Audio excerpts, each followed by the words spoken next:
Hello and welcome to another episode of History Bluffs, where truth is stranger than fiction.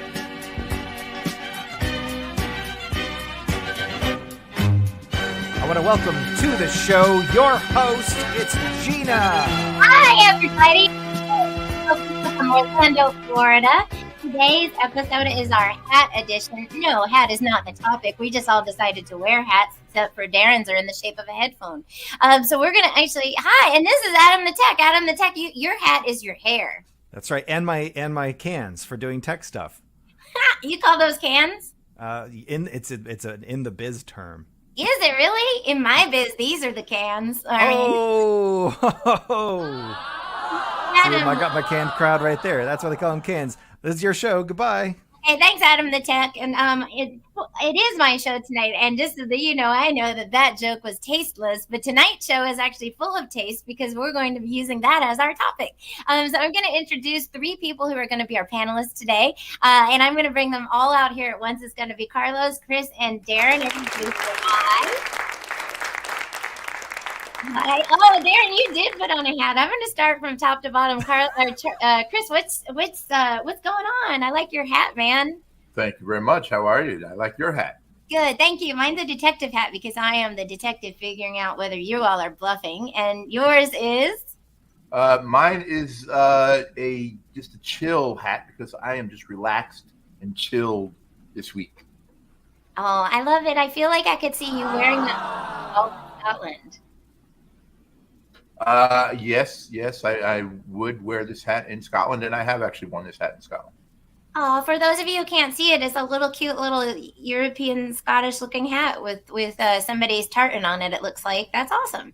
That's great. So we're gonna go now to Darren. Darren down below. Moments ago he didn't have a hat on. Now he's thrown one on, and maybe you could tell us more about it.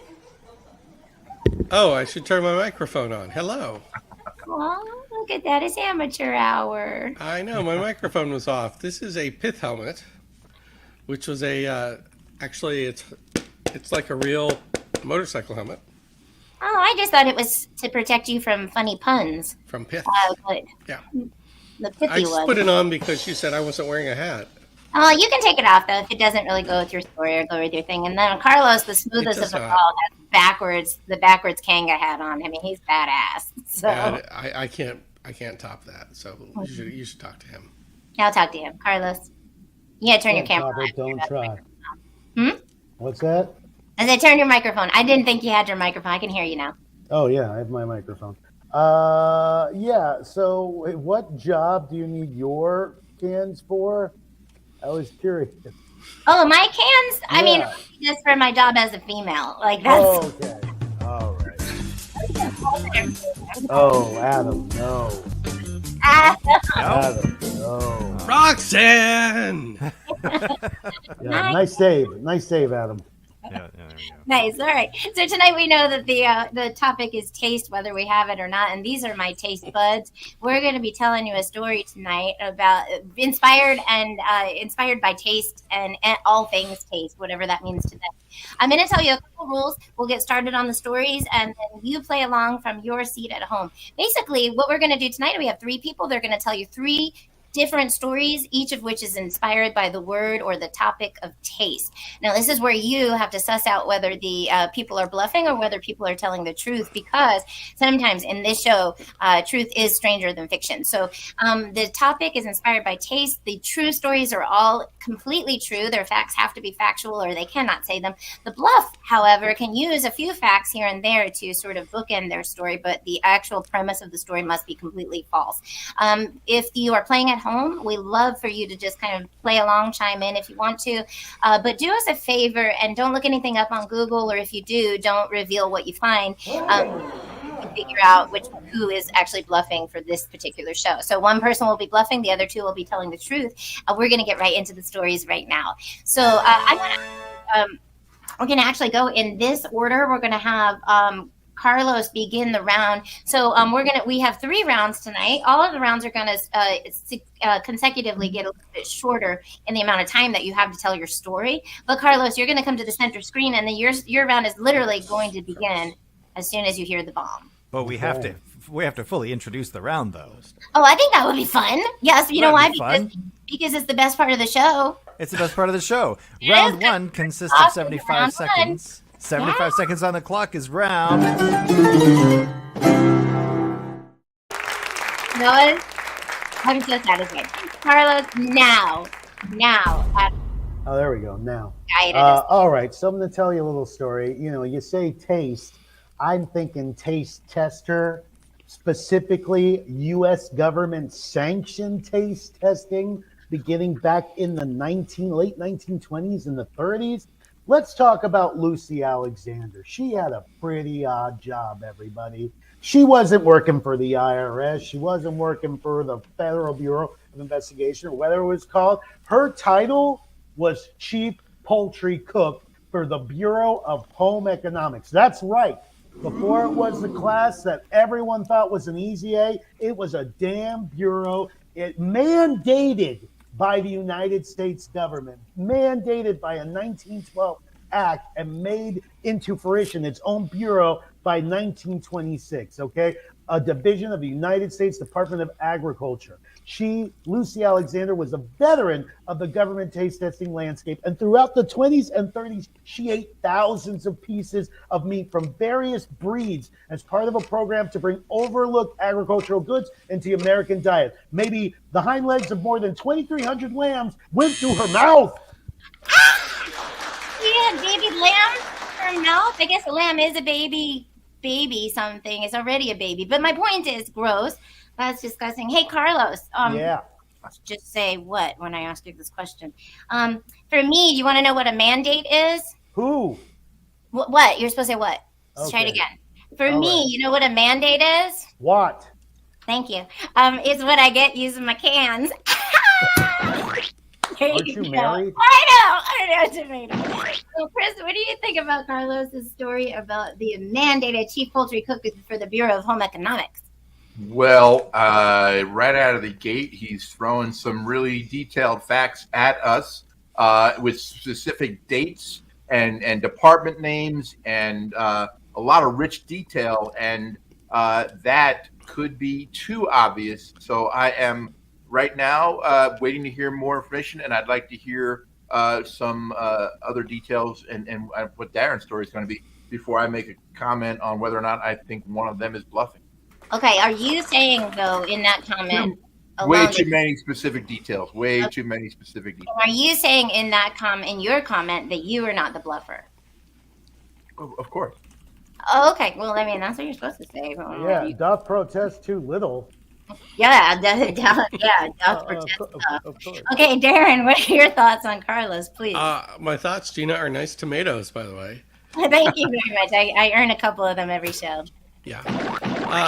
But, you know, all this talk about chicken in the 30s and no talk about my man, Harlan Sanders, the colonel, the Kentucky colonel. Come on now. If anybody was going to recommend to the government of America about chickens, it's the colonel. Yeah, I would say, and also for those of you who don't know, Darren Humphrey can resemble the colonel, like the original colonel, like immensely when he dresses up like him. It's crazy. I am the steampunk colonel. Yeah. So he's known for Cosplay. look from a dragon hunt. So I'm gonna just stop right there because I don't really know Carlos. I do want to know more. I mean, it sounds like a really cool thing, and I did some research, and I'm kind of on board. But I'm gonna go right now. We're gonna switch it on over to Chris's story right now, so he can go. He'd be our second person. Your story can begin whenever the bomb goes off and whenever you want to start. Okay. My story is titled "A Tale of Two Cities." No, not that one. This is a bout of a little bit of jealousy, actually, or just rivalry, and it's between the cities of Cincinnati, Ohio, and Chicago, Illinois. And you might say, well, what do they have to be jealous of each other about? Well, it goes way, way back. In fact, in 1890, the first baseball game between the professional club from Cincinnati and the professional club from Chicago happened, and since then they've played 2,300 more games. They've played 2,301 games. Chicago's slight edge, 1,164 to 1,137. so almost close there. They played football, professional football, 12 times against each other. They're in different conferences, so they don't not play every year, but they're 6-6 against each other. So they are, right there battling it out. The Bears do have the edge in 9 NFL titles and 1 Super Bowl. Bengals have not won a Super Bowl. The Cubs have won 3 World Series. However, the Reds have won 5 World Series. So there's this real big rivalry between these cities. Now, why do you ask? What am I talking about? Well, here comes Karen Meyer, Frisch's Big Boy, and I will get to the taste part of that in round number 2. Karen Meyer, Frisch's Big Boy. Wow. All right. Well, that leaves us on a cliffhanger right there. So, Carlos, your thoughts on that story, please? Yeah. Speaking of sports, here's a sports phrase: flag on the play. You can't tell us how it's connected to taste in round 2. You tell us now. I disqualified. I think he should be disqualified from the competition going forward. He not only has failed to connect to the topic, he has admittedly failed to connect to the topic. No, but I do give him the credit for using a city from which one of our panelists hails. So I think that's a very smart move, so that he can't really, he's got to kind of go along unless he knows opposite facts. Darren, your thoughts on that? Oh, I'm not going to disqualify him, Carlos. I'm sorry, but I'm going to host this thing, and I think Adam the Tech will agree with me that some of the best stories are done that don't even connect to the topic until the 3rd round, which is my MO. So you can't consider disqualifying yourself. Look, I've got to disqualify him for starting out with a sports story and choosing Cincinnati over Cleveland, which is the setting for Major League, the greatest sports movie of all time. Okay? It's got Bob Uecker. It's got Charlie Sheen. It's got the guy from the Allstates commercial. I mean, what else could you want?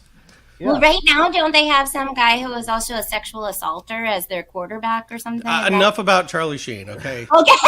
All right. Really? So we're going to move on. Why don't you just stay on up there, Darren, because I want to hear your story. And you can start as soon as you hear the boom whenever you're ready. You ready to go? Yeah, I am ready. Okay, boom it. Boom it, Dad. Okay, so the title of my story, ironically, is A Tale of Two Shitties. Two shitty foods, that is. And the first one is it's a weird story about the link between 2 of the world's most disgusting foods. The first is from China, and according to a Chinese legend, a scholar named Wang Zihe from Huangshan in Anhui province invented stinky tofu. And after he failed the imperial examination, he stayed in Beijing and relied on his skills of selling tofu to make a living. But one day he had a bunch of extra tofu left over, and so he cut it up into little pieces and he put it in a ceramic jar. And then like a few days later, he opened up the jar and he found out that it had turned green and it smelled like shit. So he did what every bachelor who's ever found something weird in the back of the refrigerator has ever done. He tasted it. And to his surprise, he liked it. The overwhelming smell of stinky tofu is often compared to rotting garbage or dirty wet socks. Some people say rotten meat. But the thing is, it said the more that it smells, the better it tastes. Ooh, I don't know if that's always accurate, but Chris, what are your thoughts on his story, please? Oh, it just I Good point. All right. Yeah, Carlos. Yeah, all of that. I feel it. I don't have to. You're like Rocco. You don't even have to say a word. You can just look at us and we know what you're thinking. Ooh. Rocco's a guy from another episode. If you were a real fan of the show, you would know. So, Carlos, what do you think there about old Darren's story? I think that Darren's trying to gross us out and distract us from the truth of his lie story. I think he said something about finding food in garbage and eating it. No. Have you been to China? He just bad dogged you. No. Roll there up was a newspaper. a folded up newspaper, even better. Okay, so far it's a no to Darren. It's a we gotta wait for more for Chris and Carlos. It is Carlos. Did you already talk? You already told your story, right? Yeah, I believe it's Yeah, we round heard all one. Yes. which leads us directly into Adam. Oh my goodness, that could only mean round 2. All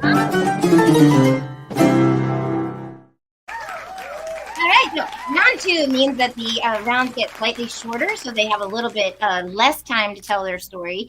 So we started off the first time with Carlos, and then let's move on in. Let's have Chris start us off this round. Chris, if you remember, was telling us his story, and go ahead and we'll continue where you left off just a moment ago. I will indeed, and it will appease Carlos to know that I'm talking about foods, famous foods from each city, Cincinnati and Chicago. Cincinnati, of course, is known for their Skyline chili, and as I mentioned, Frisch's Big Boy in the opening round. That is one of their more famous restaurants. Chicago, of course, has deep dish pizza, the Italian beef sandwich, et cetera, et cetera. In 1980, Chicago created what is now the world's largest food festival, known as the Taste of Chicago. They had a guy named Arnie Morton decided to round up a bunch of Chicago restaurateurs and persuaded the mayor to put together this festival. And it was successful. They thought there'd be about 100,000 people. It ended up actually drawing over 200,000 people. And it grossed more than $250,000 in profit. And so they were able to grow the size and the scope. But Cincinnati was like, whoa, time out, hold on. We already have one of those things that we've already started, and I'll tell you about that in the next round.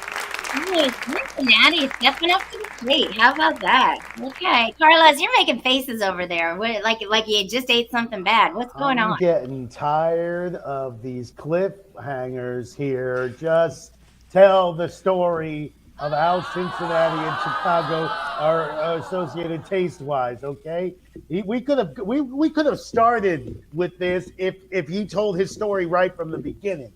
Okay, and he's saying it wrong because he has nothing. He's mixing the truth with lies, like the best con artist, the best confidence man. That's why he's telling us a story so weird. So weird, yeah. He is just presenting it weirdly. I'm hoping it has a really fun ending, but he confused me in the first round with all of those references to sports. So I don't know if he's lying or not. We gotta find out. Darren, your thoughts, please. Well, my thoughts are that Chicago has been known for a long time, since the time of Carl Sandburg, for its meat packing. And what are meat packing houses full of? They're full of bull. And this story is full of bull. Full of bull. Oh, because they're making cow meat stuff. Okay, I get it. Yeah. So this is very interesting. I don't know. All of the stories sound a little bit like they could be true, they could be not. So I'm going to actually swing it on over to Darren, and Darren, finish your round 2 so that we can find out if your story is the truth or not. Okay. So the second disgusting food in my story is hakarl, one of the national dishes of Iceland. Hakarl is fermented and cured Greenland shark, which is prepared through a rigorous process that includes beheading and gutting the shark, burying the meat in gravel and sand for 3 months, and then cutting it into strips and hanging it out to dry like laundry for another 4 to 6 months. And the process has to be followed rigorously because Greenland shark is too poisonous to eat when it's fresh. As to the taste of hakarl, Anthony Bourdain described it as, quote, the single worst, most disgusting and terrible tasting thing he had ever eaten. Whereas BBC correspondent Ainsley Harriott described it as like chewing a urine-infested mattress. But the most surprising thing of all, besides the fact that people actually eat this shit, is that there's a link between stinky tofu and hakarl. So that actually is a good cliffhanger. I'll give you that one. And I also very much enjoyed urine-infested, like a urine-infested. Urine-soaked mattress. So that's like oh, it was infested. I read it wrong. Sorry. Okay, a juicy image to sink your teeth into and disgusting. Carlos? Okay, Carl sounds like a fake name, like Achu. All right, Like a guy from The Simpsons, Carl. yeah, or Hot Carl, Hot Carl. Okay, if you know what that means, if you know, you know. Hashtag IYKYK. Yeah, thank you, Adam. So also burying food for 3 months with just sand and gravel. Like I've heard of, I'm half Cuban, so I know burying a pig, in the ground For a to couple cook hours. it, but you're cooking it for a couple of hours. And if you're putting something in the ground, the sand and gravel ain't gonna cut it. You need salt, baby. You need a preservative, and sand and gravel ain't preservatives. This rings not true. I need to just go straight to Chris right now because I just looked up Hot Carl. Oh, So I'm gonna, I'm gonna side with Carlos here on this one. You're talking about burying stuff in sand and gravel in Iceland. Sand and gravel. Okay. And again, yes, 7 to 10 months to prepare one thing. I think, as Carlos alluded to at the end of the first round, Darren is trying to gross us out to throw us off. And also the hard Carl thing or whatever, it ends in a consonant. Most of the stuff that I know from Iceland ends in a vowel. So I'm going to say Wow. I think hogwash. Darren is full of hogwash. Oh, I like that we're calling Darren's story hogwash on the basis that his food product doesn't end in a vowel, and I support that so much. I think it's as good of an excuse as any. So what I want to say though that I'm really impressed by the Hot Carl people who because they actually do a good job with sanitation by using Saran wrap. I think that's a nice touch. So we're gonna You gotta move burn that on. laptop. If you looked up Hot Carl, you have to burn that laptop now. I know. It's like you're going to have Hot Carl ether on yours. It's going to be, you can never give that to the feds. NSA's watching. NSA's It watching. really just are. And So they're disgusted. what's that, Adam? They are disgusted. Yeah, I know. Let's keep disgusting them more. So Darren, we had your story. Are we done with round one? We're in round two right now. Are we done with round two? Who has not spoken? Raise your hand. Okay, Carlos, it's your turn, man. I got. Oh, she's you. All right. The taste tests were designed to sleuth out the tastiest versions of meats or crops that were raised at far higher rates than they were consumed, because you don't want to make too much of something. If people aren't eating it, then you are wasting food. And back then they were all about moderation. Well, not moderation. Americans were crazy with like overusing, except when World War II came on. Then they were all like, we got to ration. Okay, so they also wanted to test whether characteristics like age or breed impacted the taste of the animal. So Lucy Alexander and her assistant, they cooked the meats using a variety of methods: roasting, frying, boiling, braising. They probably used air fryers and microwaves if they had the tech at the time, which they didn't. To see which was the most appealing, okay? She and her team raised the animals themselves at a network of 25 USDA experiment stations set up across the country, offering you specialized feeds sometimes to see how effective the flavor. Oh. I grew up on a farm, and I can tell you for a fact it does affect the flavor, what you feed them. Anyway, so Chris, what are your thoughts on that second part of Carlos's story? Well, I think it's very interesting. First of all, I like that he came dangerously close to going Bubba from Forrest Gump on us with all the different variations of things that you could prepare. And then secondly, Carlos has all this, rich detail, amazing facts and details on names and types of meat and animals and stuff. And then we have the generic assistant, because he decided to throw in another character right there. It's the assistant, no name, it's the assistant. So that raised a flag for me. All right, History is so not written by the assistants, my friend. ooh, so the flag on the play that he threw at you in the beginning is now raised by you, but not thrown, just raised. Okay, so Darren, tell us what your thoughts on that are, please. Well, it's amazing that after all of this money was spent and all this effort by this massive, apparently nationwide government program, that all we got out of it was taste like chicken. That is true. That is true. And that still rings true today. I think that brings us to the end of this round. Adam, the tech, am I correct on that little count? I believe you're right. I think everyone's gone for round 2, so that can only mean we're ready for round 3. Okay, this is the part. This is the part of the show that's my favorite. The rounds are slightly shorter, but the best part is that you, in the studio audience, as you're watching, you're looking for the bluff. You're looking for tells. You're looking for them to. Are they still looking at their notes? Do they need to, get a refresher? Are they giving you the right facts? And the only way we're going to know is if we get right into it. So I'm going to bring up our first contestant. That's going to be Darren. Darren, go ahead and tell us your last part of your story.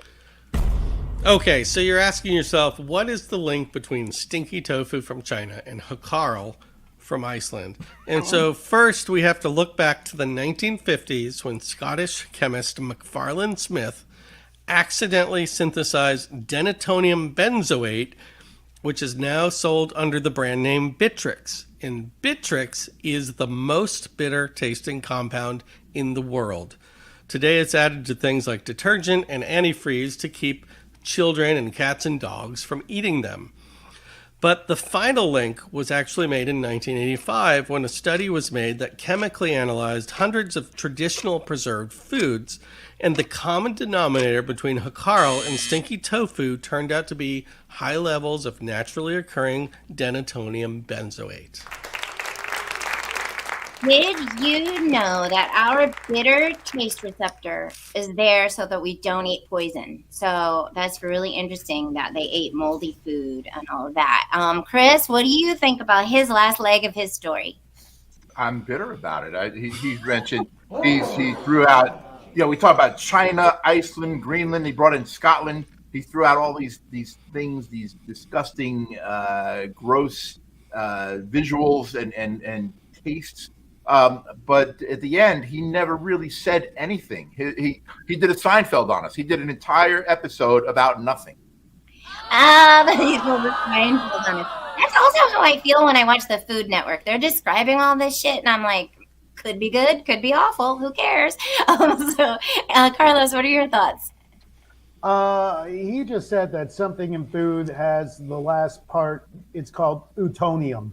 And I've read many of nutritional value labels, and I've seen a lot of unates, but no utoniums in any food that I've eaten. And I know that commercialism in food processing is bad, but I don't think it's gotten to the level yet where they're feeding us chonium. Anything ending in Plutonium, I think he called it. Plutonium nitrate. Diatonium benzoate. Diatonium benzoate.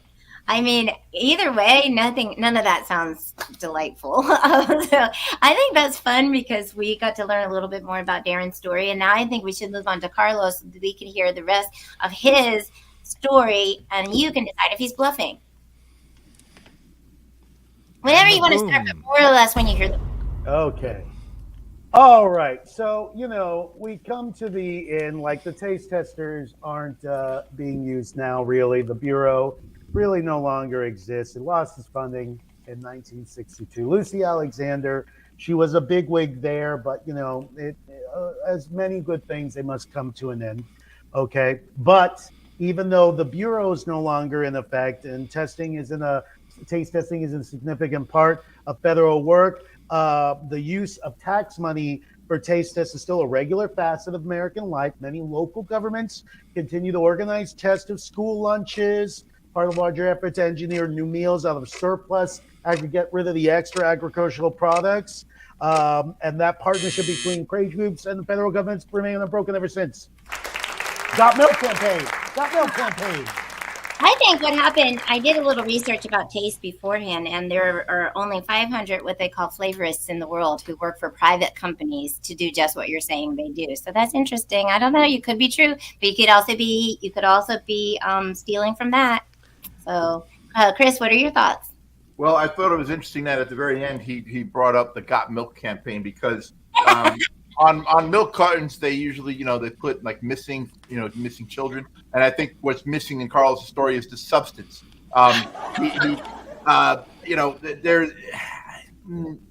And also, anybody that's ever attended a public school, they do not test those lunches. I'm sorry, they do not test those lunches. It's true. That is, I have to agree with you. And then ketchup is not a vegetable. Darren, your thoughts?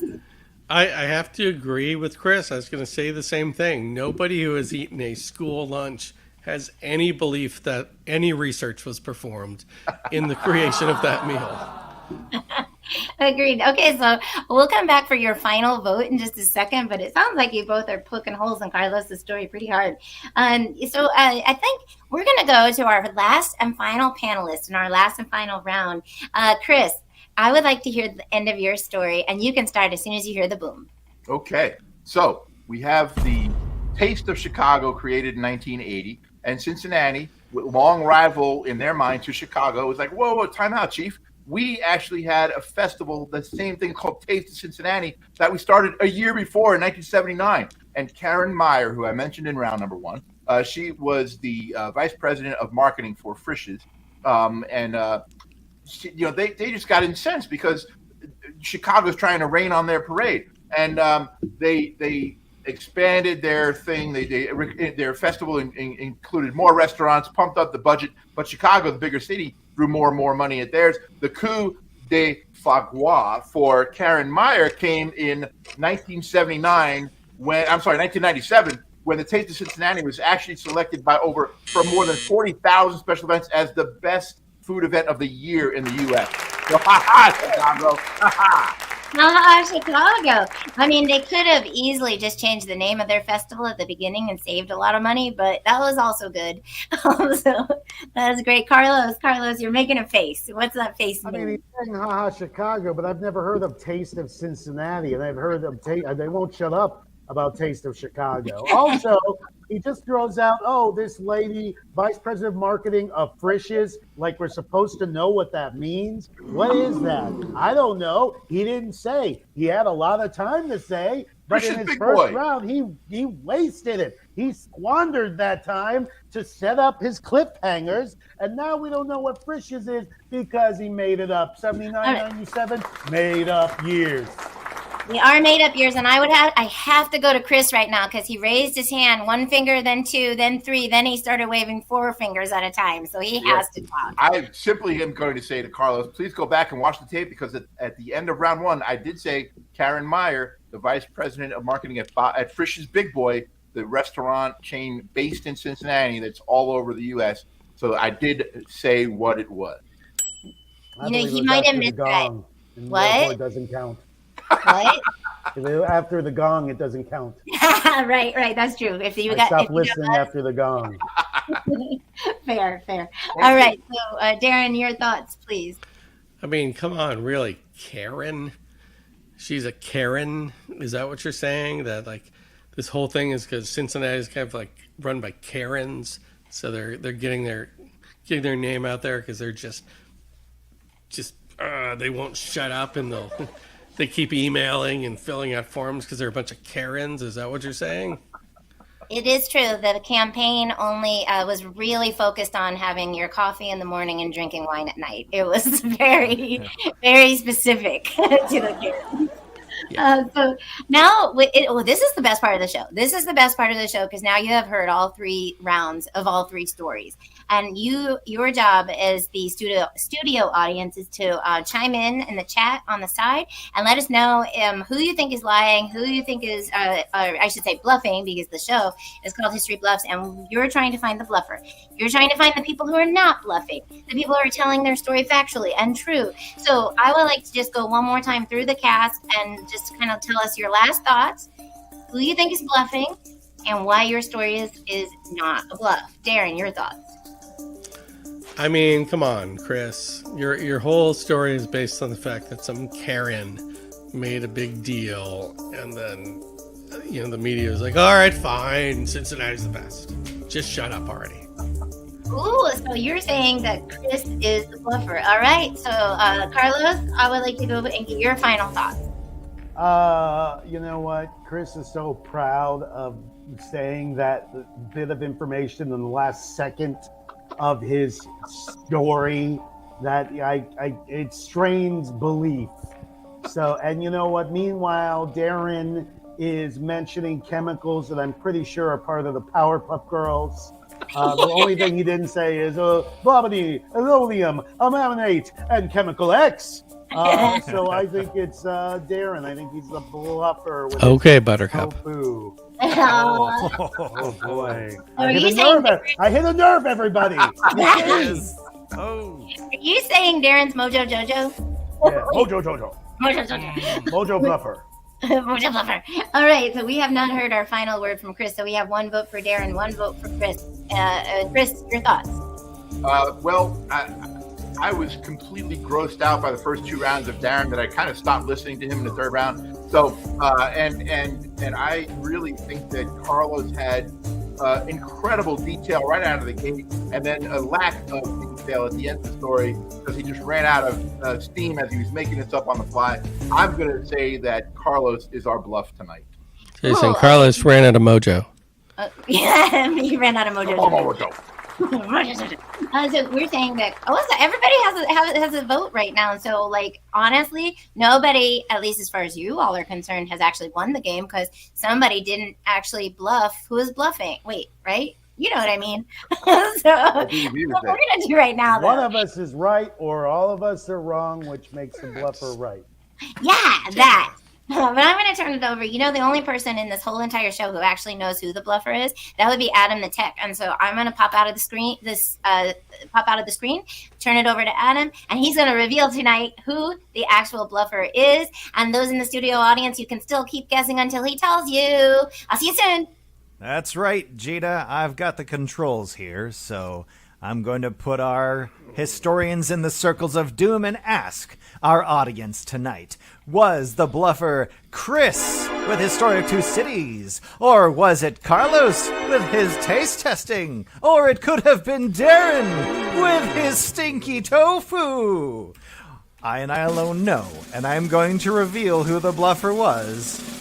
This evening, your bluffer this whole time was Darren with the stinky tofu.